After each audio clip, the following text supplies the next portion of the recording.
Any health-related information on the following show provides general information only. Content presented on any show by any host or guest should not be substituted for a doctor's advice. Always consult your physician before beginning any new diet, exercise, or treatment program.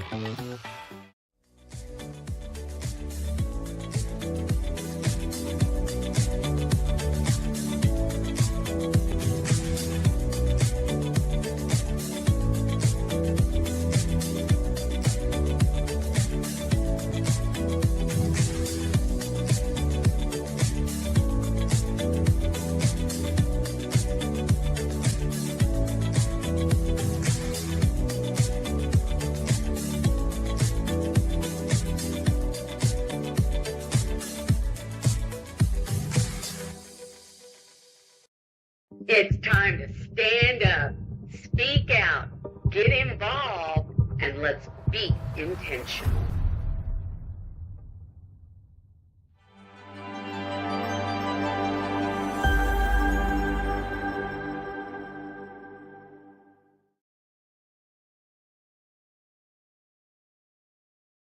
Hello and welcome to Intentional. I am your host, Mick Meow.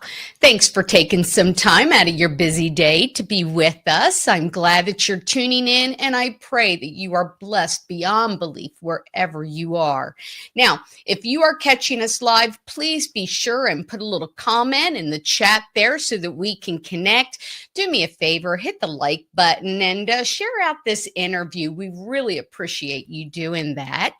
And before we jump into the show today, if you are a teacher, if you're a police officer, if you're a first responder, or if you're just a good Samaritan on the road, because of the massive fentanyl crisis that is really plaguing our nation, we need to be sure and be prepared in order to help combat it. So I want you to watch this. Hey, I want to be real serious with you. One of the biggest scourges caused by the open border crisis is the flow of uncontrolled fentanyl. 70% of last year's overdose deaths were attributed to fentanyl. It is 100 times more potent than morphine. 2 grains can and will kill you. At the fentanyl test, they have created the first test that can detect deadly fentanyl down to 1 nanogram per milliliter. Because every life is precious. Go to thefentanyltest.com and use promo code MEOW for your 10% discount off your order today. Okay, guys, you know what time it is. It's time to be intentional. And I want to share with you that words really do matter.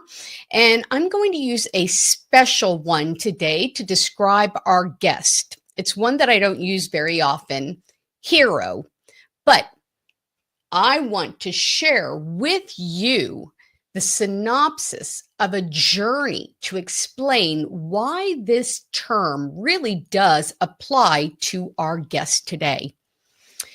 Dr. Michael Kirk Moore is going to be with us today. He is a Utah physician who is facing up to 35 years in prison, not for harming patients, but for honoring his oath to do no harm. With informed parental consent, he administered saline in place of COVID vaccines to children and adults that were facing the coercive mandates that threatened their jobs. People who were in education, military service, even those who were requiring life-saving transplants. Now, Dr. Moore acted out of compassion and ethics, not criminal intent. He treated patients free of charge during the COVID crisis. He made house calls and he stood by those whose medical autonomy was really under attack, as we all remember. From this, he was prosecuted. He was jailed for 22 days. He was stripped of his hospital privileges and board certification, all because he prioritized informed consent and patient safety. Now, Praise God that on July 12th of 2025, just 5 days into the federal trial, after a very large public outcry and advocacy by Representative Marjorie Taylor Greene and Senator Mike Lee, Attorney General Pam Bondi dismissed all of the charges. Now, Dr. Moore didn't act out of defiance. He acted out of a duty. And we have the pleasure to be able to meet him today. So everyone, please welcome with me Dr. Kirk Moore. Hello. Wow. Hi. Mick, what an intro. Thank you very much. Well, it is the absolute truth of everything. And I just want to say it is an honor. And you know, it really is to meet you and to have you on. We are absolutely thrilled that, number one, you are here with us, and number two, that all those charges were dropped. So, you know, woohoo! We're going to give it a clap and a snap. So, so I'm glad that you're with us today, sir. I know I kind of gave like a little brief recap there of what you had to endure, but I want to really jump in and see if you could maybe take us back so that everybody kind of gets a full picture of how this really all kind of transpired and evolved, because it's a wild Mr. Toad's ride. Well, I don't know that I was any different than any other physician in early 2020. You know, most of us, and still a lot of us, kind of like, you know, following the narrative. Hey, this is a really bad virus. Where did it come from? You know, what's it doing? How bad is it? Is it really as deadly as what it is? You know, I don't listen to mainstream media news, never have, or I can't say never, but haven't in the last 25 years. But, and so, but, you know, you still hear it. And you're just looking. I'm a single dad raising two of my kids. They were 12 and 17 at the time. You know, one in middle school, you know, one in high school. And, so I was just kind of worried about it.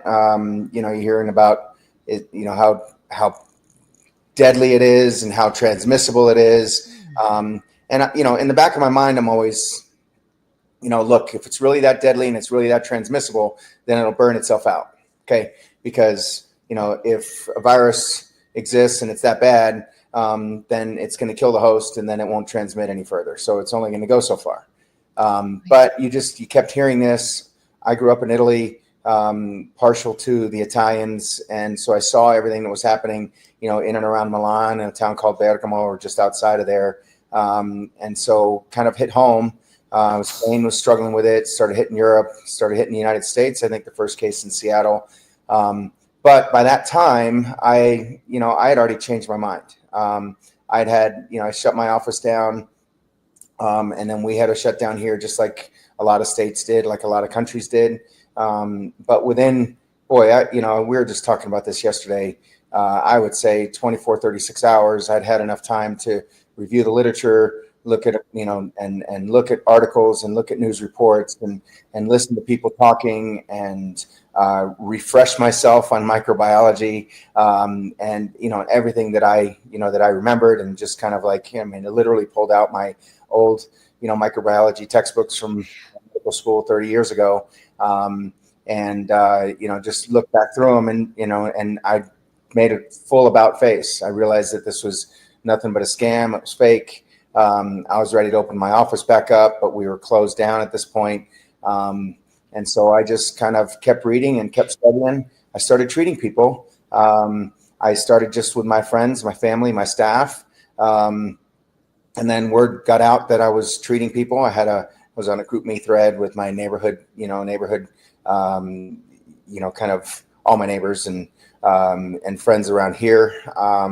And so they found out that I was treating people and taking care of them. And so one thing after another led, I just literally probably took care of 800 to 1,000 people, just by phone call, text message, visits to the office, like you said, house calls, and people coming to my door. They knew where I lived. I didn't mind.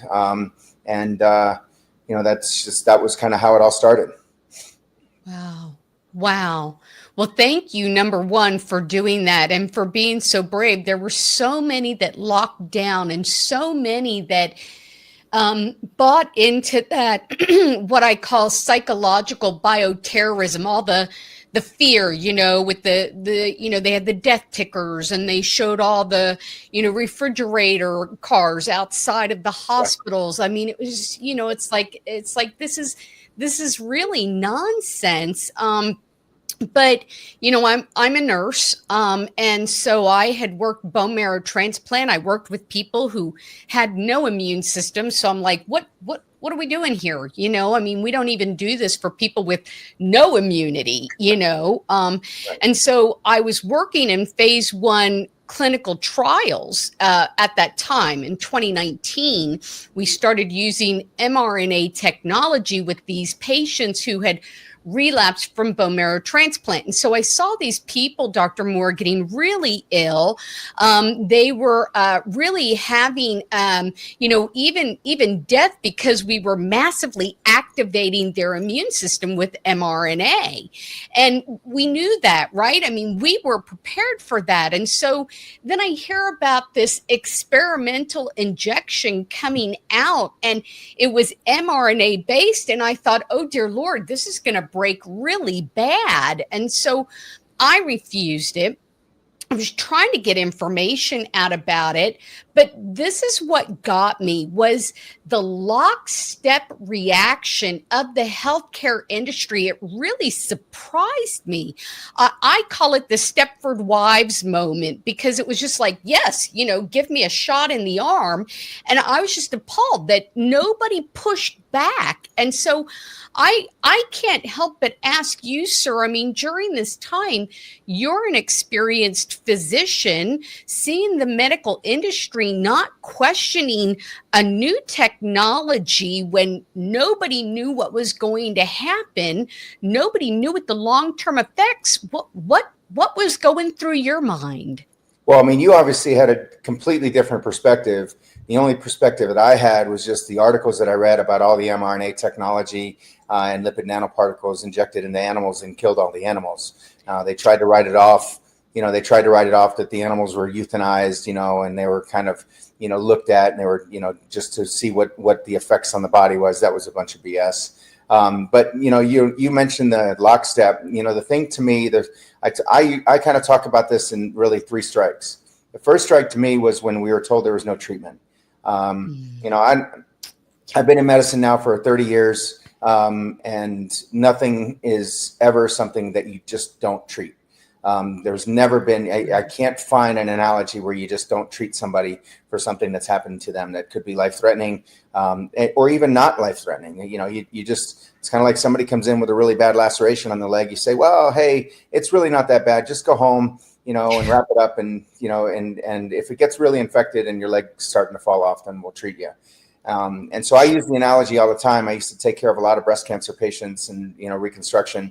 The analogy to me that was analogous to this is, if somebody gets a mammogram or they find a nodule on exam, a little tiny little small nodule that they feel that they see it on mammogram, the analogy was, well, it's okay. Just go home. And when it starts getting bigger and it starts eroding through your skin and you have this huge macerated wound on your chest, with your breast falling off, then at that point, we'll go ahead and treat you.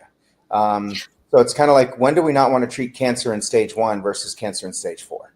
And so that was the analogy that I used. The second thing, like you said, was this lockstep treatment paradigm that went worldwide.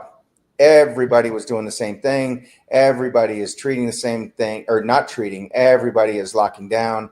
It's kind of like, when was the last time that 200 countries did the exact same thing with the exact same products and started taking hydroxychloroquine? I mean, in some countries it was over the counter and they were taking it off the market. In some countries, ivermectin, which had been used 4 billion times across the world to solve, onchocerciasis in Africa and is used regularly, all of a sudden it's being taken off the market. And then the third one, so that was strike 2. And then strike 3 to me was, nothing's going to get back to normal until we put a needle in everybody's arm. And I had shingles from a hepatitis B vaccine in 1989, and I've only had one vaccine since. It was a yellow fever shot to go to Africa for a humanitarian trip. But that was it. I was in the military. I avoided all flu shots. I avoided anything. I don't have any updates on my tetanus shots. I've never gotten another shot after that hepatitis B vaccine. So when that comes around, I'm like, hey, this is at that point, I realized that COVID was invented for the vaccine, not the other way around. And I've been saying that all along. When 2020 ends, the vaccines are 95% effective, which was a bunch of crap. And then they launched the vaccines. I was still just sitting on the sidelines. I'm just still treating people. I'm telling them not to take the vaccine. Don't do it. It's not helpful. There's nothing that you're going to get out of a needle that you're not going to get with normal. When they're starting to tell people that, even if you've had COVID and you've survived it, you still need a shot. Because there were a lot of nurses like you that were working in the hospital in the quote unquote COVID units and had already gotten sick, had survived whatever the illness was. When's the last time that, you have a kid that's had measles when they were 3 years old, and all of a sudden you go back and they're 6, 8, 10 years old, 12 years old, and you say, oh, you need a booster shot. We're as a medical community, we've been chasing, our goal is to mimic natural immunity, and we've never been able to do that. So when you have natural immunity, we've never chased people down to give them, further immunity through some sort of a needle. And so that was where I was in early 21. Go ahead. Sorry, that was a long. Oh no. No, that was wonderful. I totally and completely agree. I mean, I say the same thing. COVID was this bioweapon. They just unleashed it. And then, just like you were saying, they start demonizing ivermectin, although it was on the NIH, that table 2E, as an antiviral for COVID, 19. I mean, it was total and complete insanity. And one of the biggest things was when the injection came out, they had the package insert that said intentionally blank. And I'm like, I'm sorry, excuse me? Intentionally blank. I mean, like, there's nothing on it. You open it up and it's like, okay, to me, that was kind of like the ding, ding, ding. There's a red flag here. There's something being subverted. Why would you even do that? Well, how do you inject somebody with a product that you'd have no idea what's in it? And like you said, the package insert says intentionally left blank. You open up this little thing, you unfold it, it's a 24 by 32 piece of paper, and it says intentionally left blank on the front and back. You don't have any studies, you have no information, you don't have the chemical structure of what it is that you're injecting. You don't have the teratogenetic studies, the mutagenic, carcinogenic. None of those studies were done. You don't have any long-term effects. And I kind of like analogies, but we've been trying to find a cure or a vaccine for cancer for 100 years. We've been trying to find a vaccine for AIDS for 40 years. And now all of a sudden, in less than 9 months, we're going to find a vaccine for the common cold virus that has afflicted us since humanity, for the last 2 billion years. So it just didn't make any sense to me. And like you said earlier, how is it that everybody just kind of bought this stuff hook, line, and sinker with no questions? I mean, I've been in practice at this point, 2020. I've been in practice. I graduated medical school in 93. So I've been a physician for 27 years. I've been in practice for 20. And I'd never been to the CDC website. I never asked them for advice. I never, that was not part of my paradigm. And as far as I knew, it wasn't part of the paradigm of anybody else that I knew either.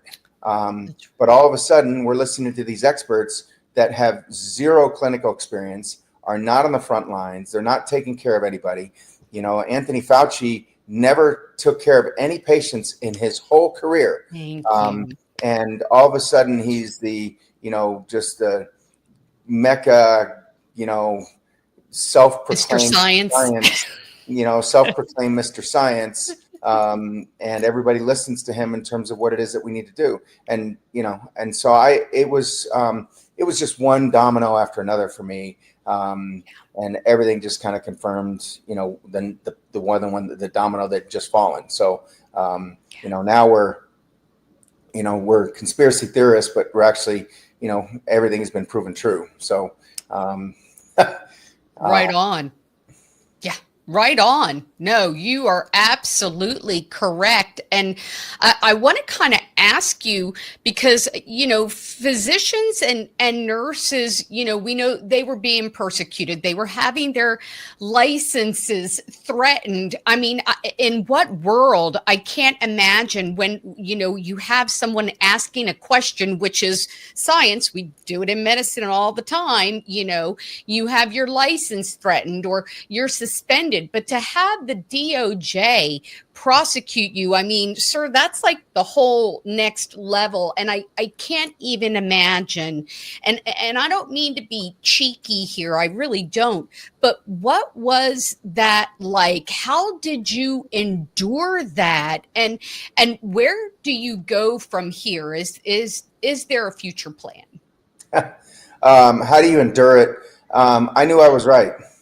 And I was, and so I was not willing to sacrifice anything. I was not willing to say that I had done anything wrong. I was not willing to, admit to anything. So I was never offered a plea deal. I never asked for a plea deal. We were limited time after time by motions produced by, the prosecution. They didn't want to talk about vaccine injuries. They didn't want to talk about why the patients were coming to see me. They weren't going to let me present any expert, witnesses like the Dr. Peter McCulloughs and Pierre Corey's and Jim Thorpe and everybody who's out there talking about all the data and science and published articles. I mean, there's over 4,000 published articles now on the harms of the mRNA LNPs. And yet they weren't going to let me talk about it. They knew that if they did get into that much of, discussion over COVID, that there was just nothing that they could do to win. I remember Steve Kirsch in early 23, 4 to 6 weeks or so after we were indicted, he posted on X, I think, he said, "Hey, here's our chance to get discovery when we can't do it civilly. Dr. Moore is entitled to any and all discovery, and anything that's out there, he should be able to request it, and the government has to give it to him." Right on. Unfortunately, the rulings that we had from our judge and from the, and the motions that were filed by the prosecution limited that really significantly. But, even in the 3 days of trial that we had, it was 5 days of trial, 2 days of jury selection, but so 3 days of witness, testimony. They couldn't connect the dots that they were trying to connect. We blew some really big holes in their arguments. Fortunately for us, it never went any further, and kind of an unprecedented, dismissal mid-case by Attorney General Pam Bondi. And like you said in your opening, where it was just a public outcry, that was picked up by Marjorie Taylor Greene, Thomas Massie, even RFK posted, in response, to MTG, and then, Senator Mike Lee gets it all the way up to, Pam Bondi. Pam Bondi gives MTG all the credit for it. But it was all of us. Okay. I mean, it was all the people that showed up at our rallies on Mondays and Fridays, on Monday and Fridays of the trial. It was the people that were forwarding and reposting and responding and replying and putting pressure on our administration.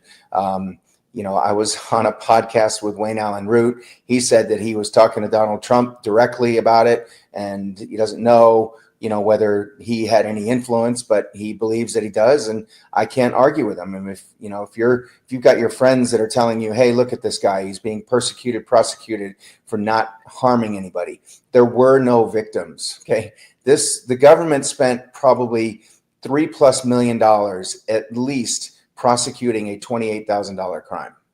Okay. So, that should tell you something in terms of, what they were trying to do. Threw me in jail for 22 days when I did the exact same thing that one of my other co-defendants did, and she was in jail for 2 days. And, you know, it was they were out to get me. They were using me as an example. And they wanted to show the medical community that if you go against what it is that we tell you to do, and you oppose us, then this is what's going to happen to you. So watch out. That's what they were using this for. Yeah, absolutely.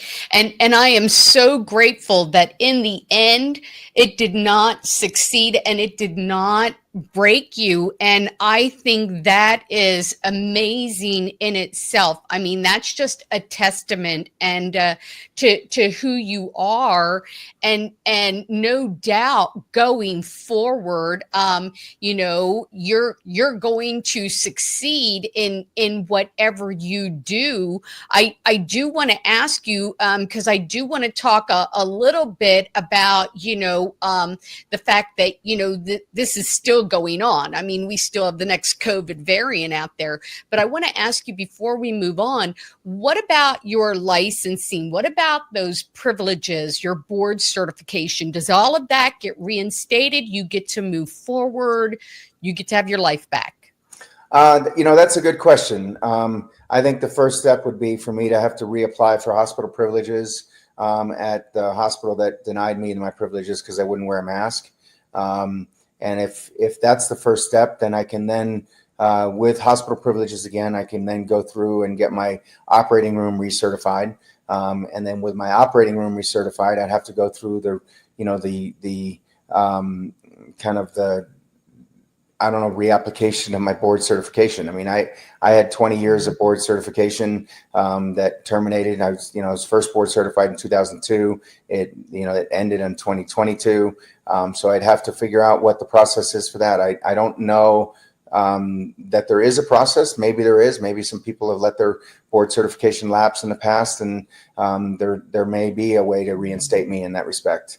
You know, in the end, it doesn't matter that much to me. I know who I am. My patients know who I am.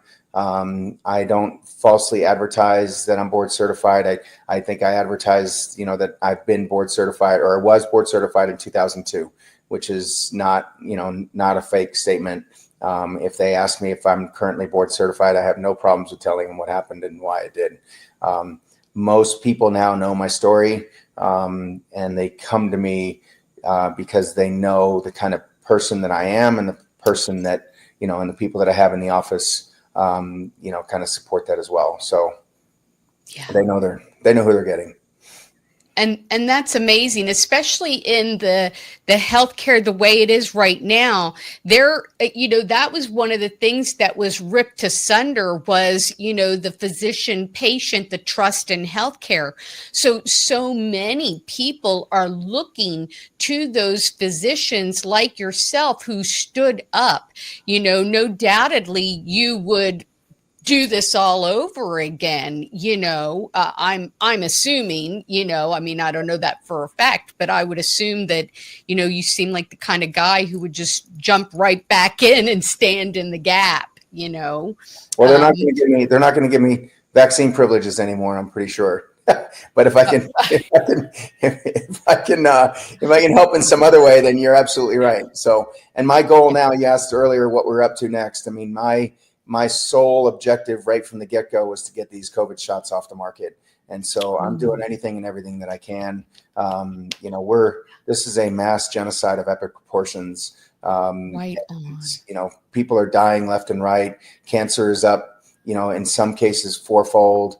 We're hurting people's immunity. 73% of people in one of Peter McCullough's autopsy articles died from COVID, from the COVID vaccine, not from COVID, sorry.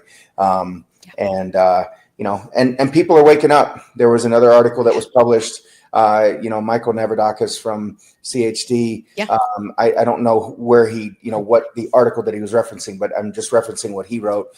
60% of women that are out there are, women and young mothers and women are not going to go through with the current vaccination schedule. That's huge. You know, That 6, is 7, 8 years ago, it would have been 95% would have never questioned it. It was probably 3 to 5% of people who questioned the vaccine schedule. And now almost 2/3 of people out there are questioning the vaccine schedule.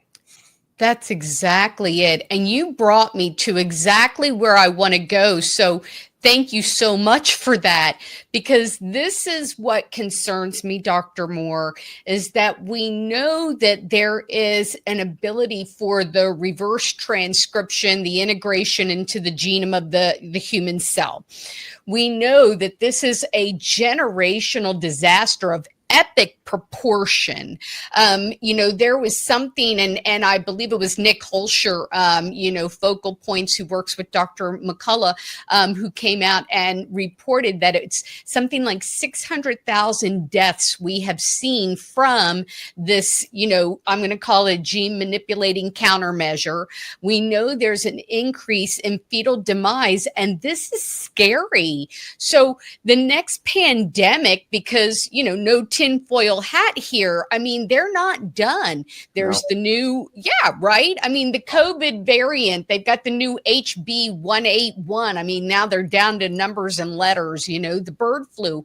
And then I'm sure you saw this, the bipartisan biodefense bioterrorism attack with the Nipah virus simulation scenario that they put out, forecasting, it was supposed to drop on July 4th of 2025, according to their simulation. So you were talking about one of the big things that I think is so important, that we've got to get these shots off the market. So what about education? What about the push to get the information out? What about a plan to get these, gene manipulating countermeasures off the market? How might we accomplish that? Well, I thought we were getting there when RFK became the head of HHS.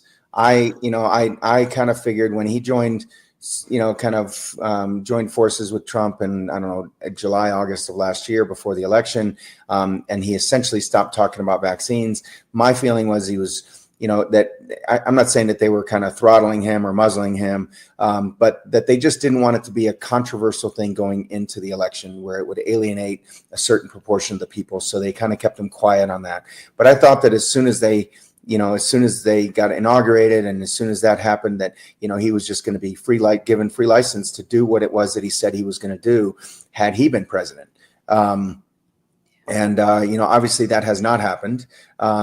I think this whole thing has been just completely hijacked by the MAHA movement. And I've been saying this since day one.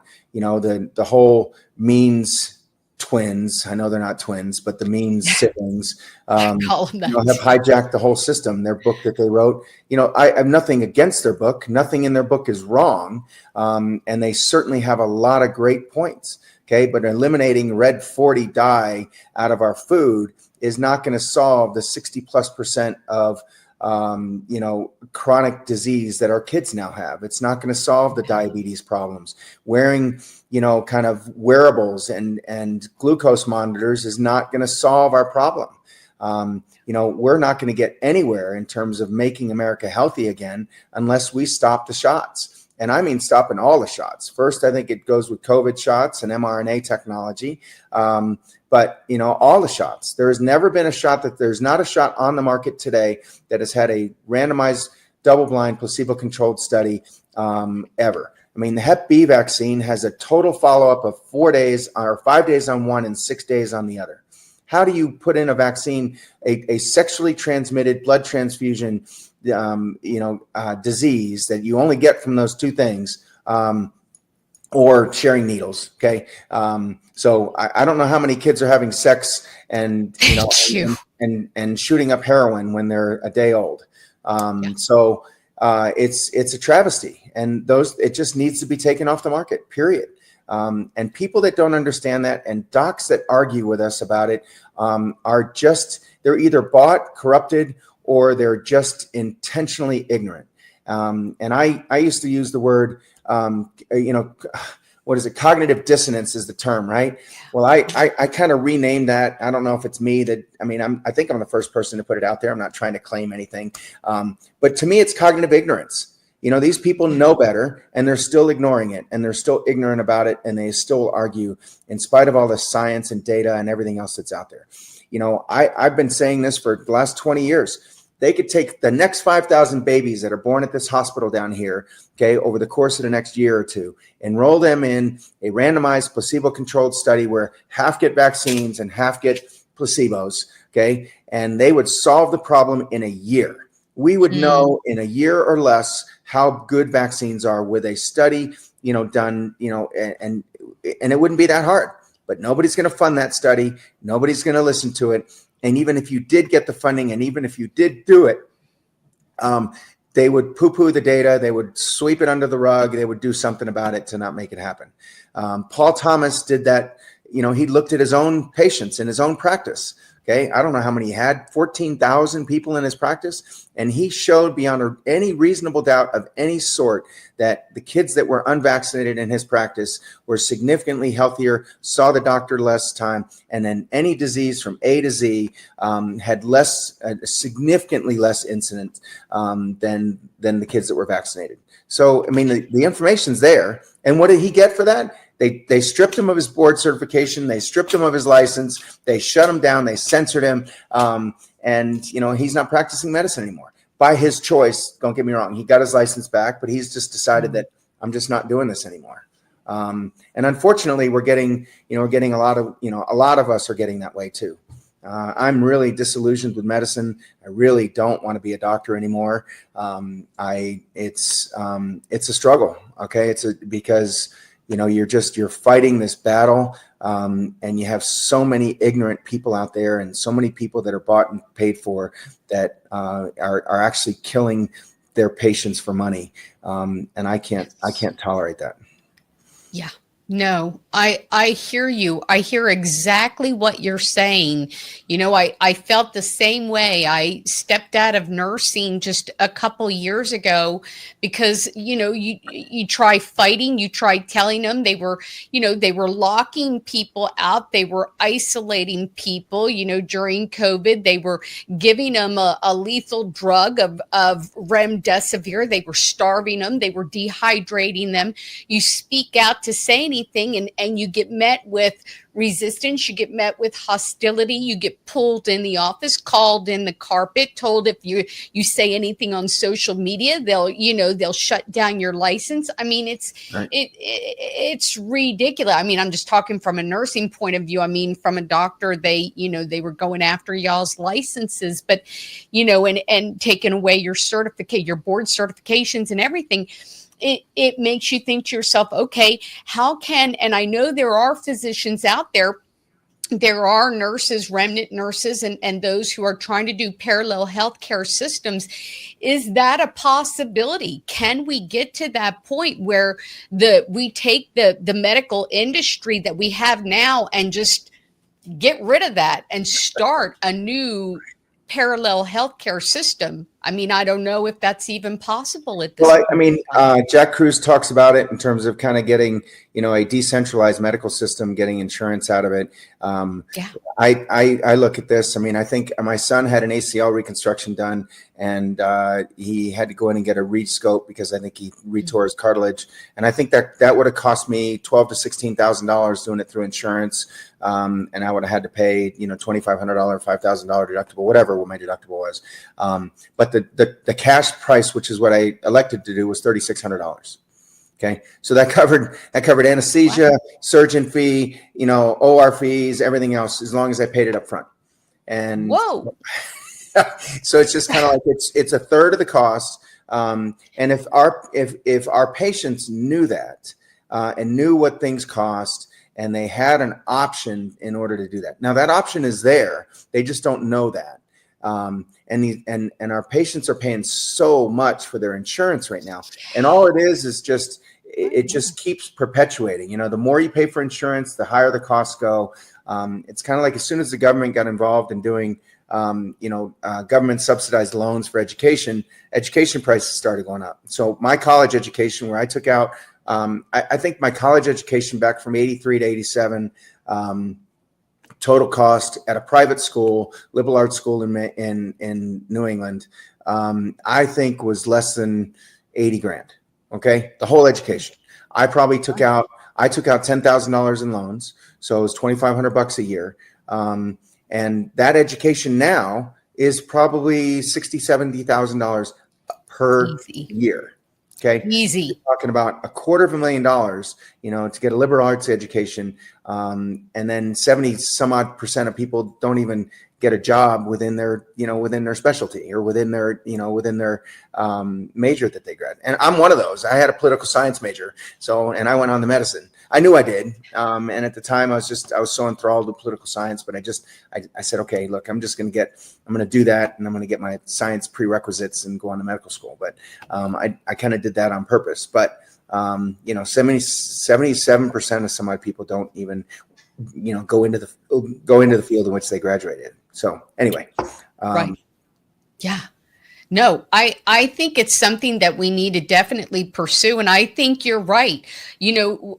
Information is knowledge is power, and we need to get that information out. We need to get people educated and aware of what the options are.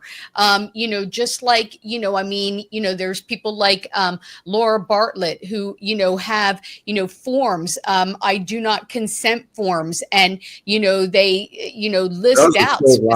Those forms will save lives. And yes. I retweet hers every time it comes across my, every time it comes across my timeline, I retweet that. Those forms will save lives. Yes.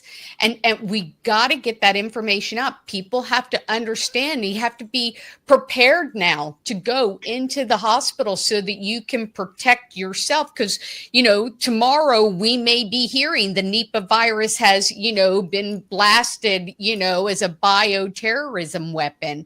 And, just like in their little forecast, you never know.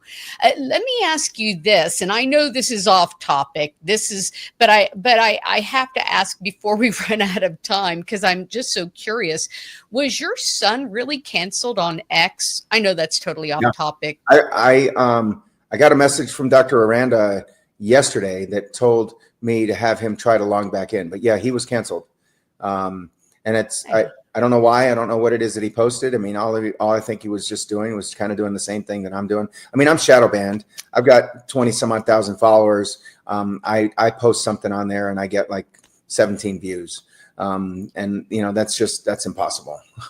Yeah, so, I mean, right. people follow me because they want information from me or they're interested in me. I don't ask them to follow me. They do it on purpose. I mean, they're requesting to follow me and they're clicking on that button. So they're obviously interested in getting stuff from me, but I have literally, they shadow ban me. So he was canceled. I don't know, if he was reinstated. Margaret said, have him try to log back in because she got some sort of notice or got some message or something that, he should be able to just get back on. I wasn't canceled. I actually was in Facebook jail so often back in 2020 that I actually canceled my account. I tried to get a new Facebook account yesterday, and they said that I'm permanently banned.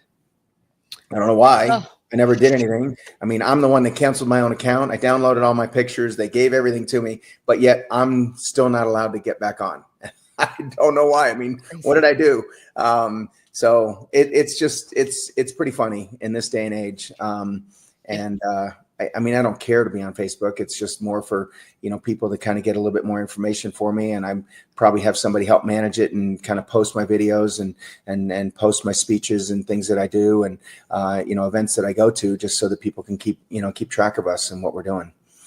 But we'll certainly post, as long as we're on Facebook. So, and, we follow you on X because your information is fabulous. And speaking of that, I want to give you the last word so that you can tell people where to follow you. Your GiveSendGo is scrolling at the bottom. I want to make sure everybody writes that GiveSendGo down so that we can help support you. We need physicians like you. So I will hand you the last word, sir. Well, look, there were no laws that we violated. The laws that the government violated were the HIPAA violations by making people disclose their medical information. That's against the law. There is a law that says that you're not allowed to do that. So for them to turn around and claim that me giving somebody a COVID card, even though I didn't vaccinate them, is against the law. That's not true. There are no laws that required me to give a COVID vaccine. So, the CDC, FDA, they are advisory agencies only. The whole system has kind of been bastardized to make it look like the CDC, when they put out something, is actually law. The prosecution called it that I was violating the lawful governmental functions of the CDC. If you look at their charter is an advisory agency only. So tell me how that translates into, a lawful governmental function. People need to stand up. People need to do their own research. Unfortunately, we are, like we were just talking about, we are censored, and information is not as easy to come by.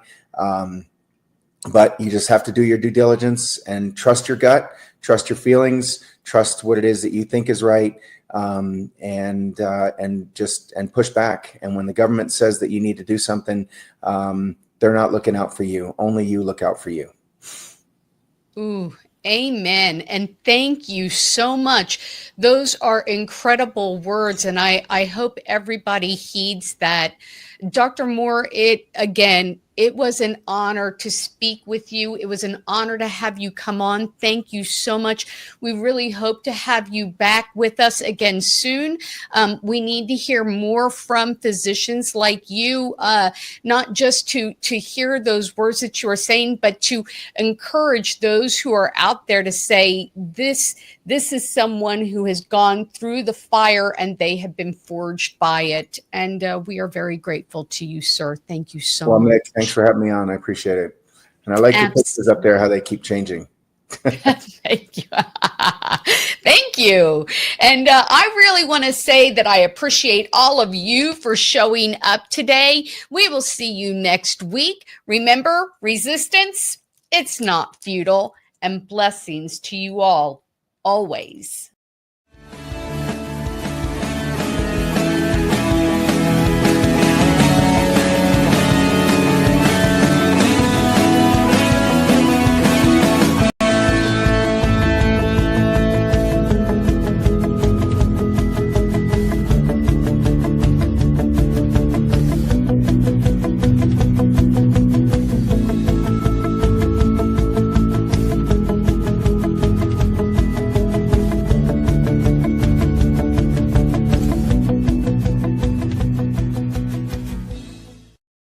It's time to stand up, speak out, get involved, and let's be intentional.